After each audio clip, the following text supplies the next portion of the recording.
So you want to make a star. Think you got what it takes?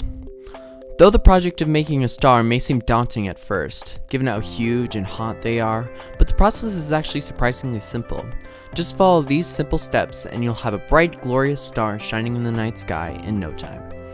There are 3 major ingredients needed to get your star running. The first, hydrogen, and I mean loads of it.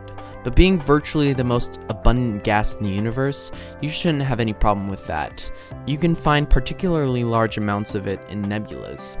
The next thing you need is a supernova shockwave or equivalent. You're going to need a big amount of energy to kickstart the process. This will start an uneven distribution of gases in your cloud, and eventually it will be pulled towards the center of gravity.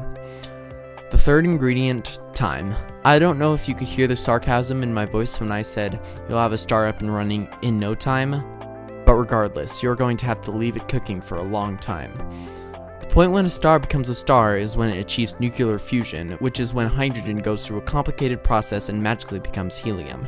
After that, well, let's say your star's problems are far from over. Just make sure that during this process your star collects as much hydrogen as possible and it should be fine. Problems will probably arise during an open cluster, or what I like to call your star's adolescent years. Chances are your star isn't the only one to be born in your nebula, and the other kids in the playground probably won't play fair.